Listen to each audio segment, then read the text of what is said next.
ರೈತ ಸಂಘದ ವಿವಿಧ ಬೇಡಿಕೆಗಳ ಈಡೇರಿಕೆಗೆ ಆಗ್ರಹಿಸಿ ಪ್ರತಿಭಟನೆ ಮೂಲಕ ಜಿಲ್ಲಾಧಿಕಾರಿಗೆ ಮನವಿ ಸಲ್ಲಿಸಲಾಯಿತು. ಕರ್ನಾಟಕ ರಾಜ್ಯ ರೈತ ಸಂಘ ಹಾಗೂ ಹಸಿರು ಸೇನೆ ವತಿಯಿಂದ ಸೋಮವಾರ ಮಧ್ಯಾಹ್ನ 1 ಗಂಟೆಗೆ ಓಬವ್ವ ವೃತ್ತದಿಂದ ಜಿಲ್ಲಾಧಿಕಾರಿ ಕಚೇರಿವರೆಗೆ ಮೆರವಣಿಗೆ ಮೂಲಕ ಬಂದು ರಸ್ತೆಯಲ್ಲಿ ಕೊಬ್ಬರಿಯನ್ನು ಸುರಿದು ಆಕ್ರೋಶ ವ್ಯಕ್ತಪಡಿಸಿ ಪ್ರತಿಭಟನೆ ನಡೆಸಿದ್ದಾರೆ. ಇನ್ನು ಹವಾಮಾನ ಮತ್ತು ಮಳೆಯ ಏರುಪೇರಿನಿಂದಾಗಿ ನುಸಿ ಬಾಧೆ ಮತ್ತು ಕಪ್ಪು ತಲೆ ಹುಳುಗಳ ಬಾಧೆಯಿಂದ ರೈತರು ತತ್ತರಿಸಿದ್ದಾರೆ. ಅಂತರ್ಜಲ ಕುಸಿದು ಹೋಗಿ ರೈತರು ತಮ್ಮ ತೋಟಗಳನ್ನು ಉಳಿಸಿಕೊಳ್ಳಲು ಹರಸಾಹಸ ಪಡುವಂತಾಗಿದೆ. ಬರಗಾಲದ ಈ ಗಂಭೀರತೆಯಲ್ಲೂ ಕಠಿಣವಾದ ನಿಯಮಗಳಲ್ಲಿ ಖರೀದಿಸುವುದು ಸರಿಯಲ್ಲ. ಇನ್ನು ನಿಯಮಗಳಿಂದಾಗಿ ರೈತರು ಅರ್ಧದಷ್ಟು ಕೊಬ್ಬರಿಯ ಕಪ್ ಮಾರಾಟವಾಗುತ್ತಿಲ್ಲ. ಆದ್ದರಿಂದ ಕೆಲವು ವರ್ತಕರು ರೈತರಿಂದ ಕೊಬ್ಬರಿಯನ್ನು ಖರೀದಿ ಮಾಡಿ ರೈತರ FIDಯನ್ನು ಬಳಸಿಕೊಂಡು ಮಾರಾಟ ಮಾಡುತ್ತಿದ್ದು, ರೈತರಲ್ಲಿ ಇರುವ ಕೊಬ್ಬರಿಯನ್ನು ಸಂಪೂರ್ಣವಾಗಿ ಖರೀದಿಸಬೇಕು.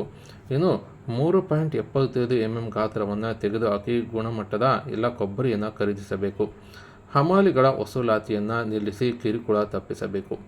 ಪ್ರತಿದಿನ ಎಷ್ಟು ಮಾತ್ರ ಹಾಗೂ ಯಾವ ರೈತರ ಕೊಬ್ಬರಿ ಖರೀದಿಸಲಾಗುತ್ತದೆ ಮತ್ತು ಸಮಯವನ್ನು ಪ್ರಕಟಿಸಬೇಕು. ಹಾಗೂ ಚಿತ್ರದುರ್ಗ ಜಿಲ್ಲೆಯಲ್ಲಿ ರೈತರ ತೋಟಗಳಲ್ಲಿ ಕೇಬಲ್ ಸ್ಟಾರ್ಟರ್ ಮೋಟಾರ್ಗಳು ಕಳ್ಳತನವಾಗುತ್ತಿದ್ದು ಮತ್ತು ತೋಟಗಳಲ್ಲಿ ಇರುವ ಒಂಟಿ ಮನೆಗಳು ಮಹಿಳೆಯರ ಸರಗಳ್ಳತನ ನಡೆಯುತ್ತಿದೆ.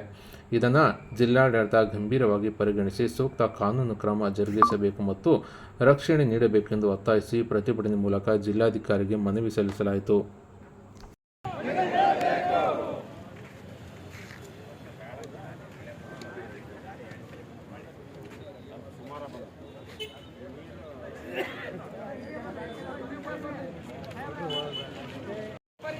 ಕೇಂದ್ರದಲ್ಲಿ ನಿಯಮಾವಳಿಗಳನ್ನು ರೂಪಿಸುತ್ತಿರುವ ಕೇಂದ್ರ ಮತ್ತು ರಾಜ್ಯ ಸರ್ಕಾರಕ್ಕೆ ಬೇಕೇ ಬೇಕು. ಎಲ್ಲಿಯವರೆಗೂ ಹೋರಾಟ, ರೈತ ಹೋರಾಟಕ್ಕೆ, ರೈತ ಚಳುವಳಿಗೆ, ಕೊಬ್ಬರಿ ಖರೀದಿ ಕೇಂದ್ರದಲ್ಲಿ ತಾರತಮ್ಯ ಮಾಡುತ್ತಿರುವ ಕೇಂದ್ರ ಮತ್ತು ರಾಜ್ಯ ಸರ್ಕಾರಕ್ಕೆ ಬೇಕೇ ಬೇಕು. ಎಲ್ಲಿಯವರೆಗೂ ಹೋರಾಟ, ರೈತ ಹೋರಾಟಕ್ಕೆ, ರೈತ ಚಳುವಳಿಗೆ.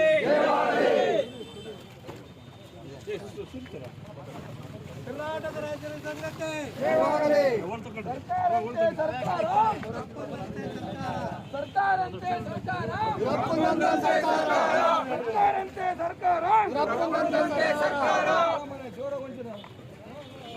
ಕರ್ನಾಟಕ ರಾಜ್ಯ ರೈತ ಸಂಘಕ್ಕೆ, ಚಿತ್ರದುರ್ಗ ಜಿಲ್ಲಾ ರೈತ ಸಂಘಕ್ಕೆ, ರೈತ ಹೋರಾಟಕ್ಕೆ, ರೈತ ಚಳವಳಿಗೆ, ಕೊಬ್ಬರಿ ಬೆಳೆಗಾರರ ಆಕ್ರೋಶಕ್ಕೆ, ಕೊಬ್ಬರಿ ಬೆಳೆಗಾರರ ಆಕ್ರೋಶಕ್ಕೆ.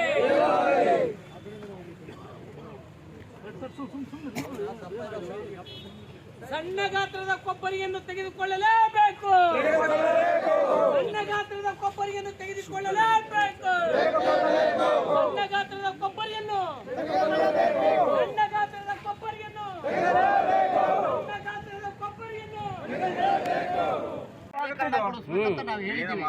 ನಿಯಮಾವಳಿ ಸರಳೀಕರಣಗೊಳಿಸ್ಬೇಕಂತ ಹೇಳಿದ್ದೀವಿ. ಸರಳೀಕರಣ ಅಂದ್ರೆ ಟೋಟಲಿ ವಿಚಾರಗಳು 75 mm ಏನು ಹೇಳ್ತೀರಿ ಅದನ್ನ ಇಟ್ಕೋಬೇಡಿ, ನೀರಾವರಿ ಪ್ರದೇಶದಲ್ಲಿ ಇಟ್ಕೊಳ್ಳಿ. ಇಲ್ಲಿ ಇದು ಯಾವುದೇ ಕೊಬ್ಬರಿ ಓಪನ್ ಮಾಡಿ, ಇದರಲ್ಲಿ ಕ್ವಾಲಿಟಿ ಸರಿ ಇಲ್ಲ ಅಂದರೆ ನಾವು ಜವಾಬ್ದಾರರು. ಇದು ಕ್ವಾಲಿಟಿ ಸರಿ ಇದ್ದರೆ ನಿಮ್ಮ ನಿಯಮ ಕಸ್ಬಿಟ್ಟಿಗೆ ತಗೊಂಡೋಗಿ ಯಾರದನ್ನ ರೂಲ್ಸ್ ಮಾಡಿದ್ದು ಅವ್ರನ್ನ ಹೇಳಬೇಕು, ಕೇಳಬೇಕು. ಅವ್ರ ವೈಲೇಟ್ ಮಾಡಿದ್ರೆ ನಿಮಗೆ ತೊಂದರೆ ಆಗುತ್ತೆ ಅಂತ ನೀವು ಹೇಳ್ತೀರಿ. ರೈತ ಸಾಯ್ತಾರಲ್ಲ, ಇದಕ್ಕೆ ಯಾರು ಹೊಣೆಗಾರರು? ಅದಕ್ಕೆಲ್ಲ ನೀವು ಹೇಳಿದಂಗೆ ಕೇಳೋಕ್ಕಾಗೋದಿಲ್ಲ. ನಮ್ಮ ಅಹವಾಲಿದೆ, ನಮ್ಮ ಮಧ್ಯೆ ಇರೋ ಸರ್ಕಾರ ನೀವೇನೆ.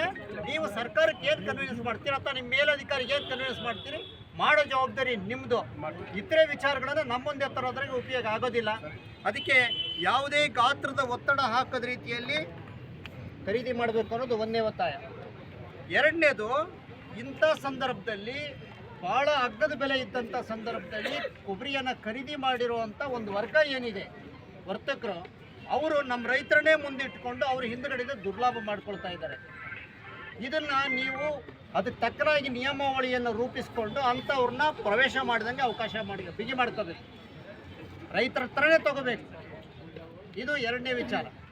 ಮೂರನೇ ವಿಚಾರ, ಕೊಬ್ಬರಿಯನ್ನು ಖರೀದಿ ಸಂದರ್ಭದಲ್ಲಿ ನೀವು ಅಲ್ಲಿ ಹಮಾಲರನ್ನು ನೇಮಕ ಮಾಡ್ಕೊಂಡಿದ್ದೀರಿ ಟೆಂಡರಲ್ಲಿ.